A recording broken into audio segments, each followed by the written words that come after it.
Blessed are those who are persecuted for the sake of righteousness, for theirs is the kingdom of heaven. I will sing your salvation. Blessed Thursday, everyone. We praise and thank you, dear God, for another day of life. We praise and thank you for the gift of love, the gift of family, of community, of belongingness, and the gift of today. It is a special day because of the feast of Saint John the Baptist, the precursor. He is the cousin or second degree cousin of Jesus, the son of Elizabeth and the one who prepared all of the people during that time for the coming of Jesus. Our gospel for today is all about the offering of King Herod to the daughter of Herodias. Remember, she danced in the party, and the king was so amazed with her dance, and so with her performance. And so she promised that whatever you like, I will give it to you. Even half of the kingdom will be given to you. And the daughter, she went to Herodias. If you remember, si Herodias, hindi maganda ang pagtanggap niya kay John the Baptist because John the Baptist reminded them, di ba, meron pangalo niya, may infidelity. So during that time, may infidelity na. And meron ng, yung asawa ng, alam niyo na, kaya naman si Herodias, sabi niya, ask for the head of John the Baptist. And so, it happened. Two things that we want to be reminded of or point of reflection for today. John the Baptist is the precursor. So siya talaga yung naghanda sa atin para sa pagdating ni Jesus. Si John the Baptist at saka si Jesus ay parehas ng tinahak kasi parehas na hindi maganda ang pagkamatay nila. Yung isa pinakus-akus, yung isa naman pinugutan ng ulo.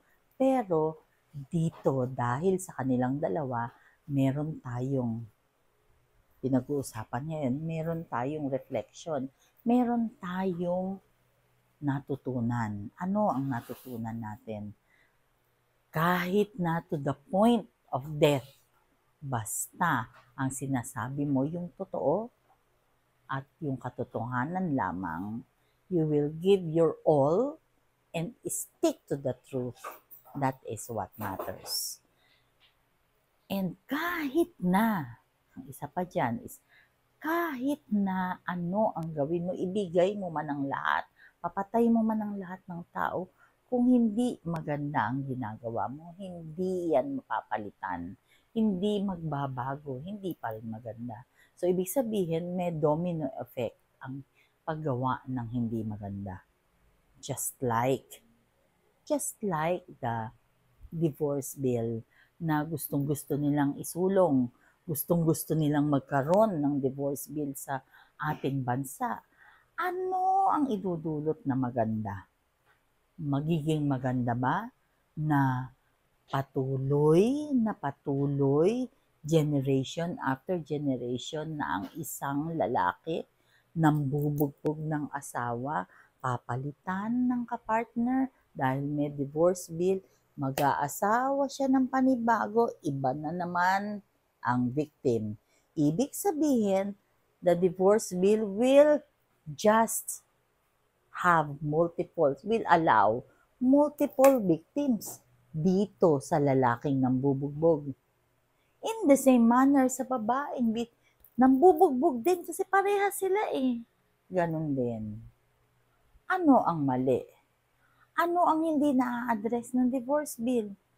Yung issues nila bilang tao na nambubugbog. So, ibig sabihin, kahit sinong partner niya, mabubugbog siya. Will the divorce bill address that issue? Of course not. Hindi yan ang kasagutan. Isang punto de vista lamang yan. Ikalawa, yung mga galing sa mga broken families, kung saan hindi sila nakahanap ng pagmamahal. Yan yung mga taong pagka sinabi lang netong hindi mahusay na lalaki, mahal kita, akala niya yun na ang mundo niya. So kahit nabugbugin siya nitong hindi maayos na lalaki, papayag siya para siyang masukista kasi she did not feel love all her life. Bakit? Kasi she came from a broken family. Anong sinasabi yan? Di dapat nag-divorce sila. Ang daming bunga ng broken family na devastated ang mga bata. Next time around, I will give you statistics on this. Kung paano yung mga bata na lumaki sa magkahiwalay na magulang ay nahihirapan maging mabuting tao, nahihirapan mag-cope up sa life kasi merong kakulangan. Either kakulangan ng parent, ng nanay, o ng tatay, or kakulangan ng pagpaparamdam ng mga broken parents ng pagmamahal sa mga anak dahil iniwanan sila ng kanilang spouse. At hindi divorce bill ang sagot sa bagay na yan. Kung nung unang panahon meron ng divorce bill, de sana yung ulo ni John the Baptist hindi kinailangang putulin. Hindi sana siya namatay sa beheading. Ibang kwento naman yon. Pero anong sinasabi ko? Ang sinasabi ko, ang buhay mag-asawa na hindi magkasundo ang mag-asawa, hindi divorce ang sagot dyan. Marriage encounter siguro.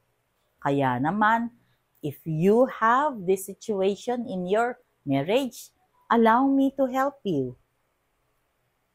I am just one text away. Let us pray. Lord God, we are sorry for our sins, either of commission or omission. We pray for healing of those who are sick, those who are requesting for prayers, and those who are praying with us right here, right now. Panginoon, be with us always and in all ways, and allow your presence in our lives to manifest. Stay with us, for without you, we are nothing. We lift up to you the Marriage Encounter Weekend Seminar of Holy Family Binondo and the Sacred Heart of Jesus prayer groups that will happen tomorrow until Sunday at our retreat house in Tagaytay. Panginoon, ikaw po ang manguna sa gawaing ito na kung saan kami huhugot at hihiling ng lakas, ng strength galing sa inyo.